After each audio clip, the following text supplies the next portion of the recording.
एक सेंटर का परीक्षा रद्द किया गया है और जिस तरह का धरना चल रहा है उस धरना पर आयोग इस बात का आकलन कर रही है कि क्या और किसी सेंटर पर किसी तरह की गड़बड़ी हुई है या नहीं। अभी तक इस तरह का कोई मामला किसी भी सेंटर के और सेंटर पर बैठने वाले उम्मीदवार के द्वारा शिकायत आयोग के पास नहीं आया है। लेकिन कुछ लोग जो धरना पर बैठे हैं उनका मांग है कि पूरे बिहार का जो है बीपीएससी का जो परीक्षा हुआ है और उसके संबंध में रद्द करने की बात कही जा रही है। लेकिन आयोग इस बात को पूरी तरह से समीक्षा करके जांच करके अभी फैसला ली है और आगे भी कोई इस तरह का मामला आएगा और उसका कोई पुख्ता सबूत होगा दूसरे सेंटर का तो निश्चित रूप से आयोग कार्रवाई करेगी। लेकिन किसी भी सेंटर पर अगर इस तरह की कोई घटना की बात आई है तो उसका पुख्ता सबूत आयोग के पास देना होगा। और ये तो सिर्फ बिहार का परीक्षा है बीपीएससी। आज से कुछ दिन पहले पूरे देश के लाखों छात्र, इसमें 30 लाख 40 लाख से भी ज्यादा छात्र होते हैं, नीट का परीक्षा हुआ था और नीट के परीक्षा में कुछ इस तरह के मामले आए थे और मामला सुप्रीम कोर्ट तक गया था। लेकिन अगर उसमें भी सुप्रीम कोर्ट का फैसला देखिएगा तो माननीय उच्चतम न्यायालय सुप्रीम कोर्ट ने स्पष्ट आदेश दिया कि एक सेंटर के कारण या कुछ अभ्यर्थी के कारण सभी लोगों को इसकी सजा नहीं दी जा सकती है। तो इसलिए बहुत कानूनी बात भी है और आयोग इसके लिए स्वतंत्र भी है। दबाव बनाकर कोई काम नहीं कराया जा सकता है। साक्ष्य के आधार पर ही कोई फैसला होता है और मुझे लगता है कि जो पत्रकार बंधु यहां हैं उनकी भी राय यही होगी कि कोई भी फैसला साक्ष्य के आधार पर किया जाता है। अब एक उनका दूसरा सवाल है कि जो नए लोग आएंगे उनका जो नया क्वेश्चन होगा उस क्वेश्चन का क्या स्टैंडर्ड और क्वालिटी होगा। इस बात को भी माननीय उच्चतम न्यायालय ने नीट के मामले में स्पष्ट कर दिया है।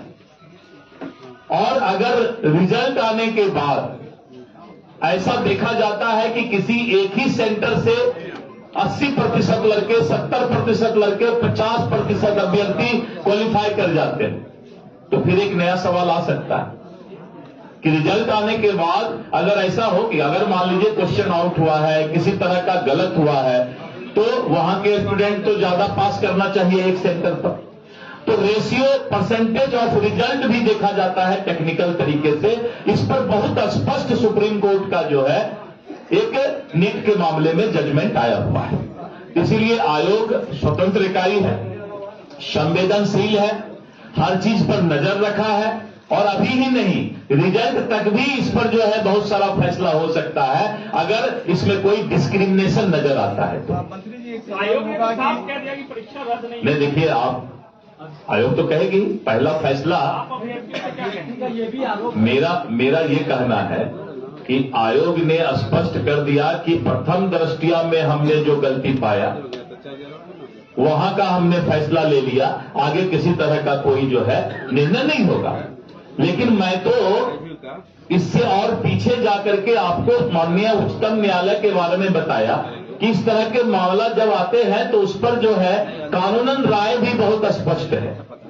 सर ईओयू ने 3 बड़े कोचिंग संस्थान की भी बात कही है कि इस तरह के काम करवाने का काम किया है। अभ्यर्थी का ये भी आरोप। अब देखिए, ये तो मैं सीधा कोई आरोप नहीं लगा सकता किस पर, क्योंकि ये तो जांच का विषय है और जांच के विषय में कोचिंग संस्थान की क्या भूमिका है ये तो कोई जांच करने वाली संस्था ही बता सकती है। मैं इस पर कोई बात नहीं कर सकता। सर, लेकिन सरकार आपके नाक के नीचे पटना में इस तरह की घटना होती है, क्या सवाल है? आप जीरो टॉलरेंस आप एग्जामिनेशन देने जाइए और आप पहले से मन बना के रखिए कि जाते के साथ जो क्वेश्चन मिलेगा उसका फोटो खींच करके बाहर भेज देंगे, खिड़की से हम क्वेश्चन फेंक देंगे। अब इसके लिए तो एक एक स्टूडेंट के पास जो है सिक्योरिटी दिया जाए। जांच करके मेरी बात समझिए, जांच करके मेरी बात समझिए ना, इसीलिए तो फैसला हुआ है और इसका जवाब ज्यादा आपको स्पष्ट जो है आयोग के सदस्य या आयोग के चेयरमैन दे सकते हैं। तेजस्वी यादव ने समीक्षा बैठक बुलाई तमाम विधायकों कोई तेजस्वी जी समीक्षा करते हैं तो सरकार है क्या? अब आप ही कर लीजिए, तो जैसा तेजस्वी है वैसे आप हैं। मेरी बात सुनिए, संवैधानिक संस्था पर समीक्षा करने का अधिकार, वो अपना आवाज उठा सकते हैं, अपनी मांग रख सकते हैं। पार्टी को लेकर समीक्षा बैठक कर रहे हैं। अच्छा, अपना पार्टी का कर रहे हैं, काम को लेकर क्या कुछ गड़बड़ उड़बड़ किए हैं क्या समीक्षा कर? 25 देने की बात कर रहे हैं। नहीं, मैं दूसरा बात बोल रहा हूँ, कोई बाबूजी के घर से तो देना नहीं है किसी को, जो बोलना है बोल दीजिए, वो 2500 बोल दे, आप बोल दीजिए 5000 दे देंगे। क्या नारी का सम्मान है? लालू यादव जी के शासन में नारी का क्या सम्मान था? वो ज्यादा मुंह मत खुलवाइए, बहुत सारी बात है। महिला का सम्मान लालू यादव जी का परिवार कहां सीखा है? अगर सम्मान सीखता तो दूसरे घर के भी महिलाओं को, औरतों को सम्मान देना जानता हो। तो खैर चलिए, इस पर ज्यादा बात नहीं करेंगे। जो भी आप छत्तीसगढ़ का बात लीजिए, छत्तीसगढ़ में इसी तरह का धोखा देकर भूपेश बघेल ने कांग्रेस की सरकार बनाई थी कि हम मां बहना को ये दे देंगे, हम किसानों को ये दे देंगे। वहां पर केंदू पत्ता होता है, केंदू पत्ता को ये दे देंगे, आदिवासी भाई को ये दे देंगे, आपको याद होगा। और जब छत्तीसगढ़ में चुनाव विधानसभा का शुरू हुआ तो चारों तरफ यही हो रहा था कि नहीं भाई, ये तो सब कुछ फ्री देंगे तो सरकार तो इसी का बनेगा। लेकिन जनता को मालूम है कि इस देश में अगर एक आदमी का गारंटी चलता है तो वो है मोदी का गारंटी। मोदी के गारंटी पर ही जनता को विश्वास है।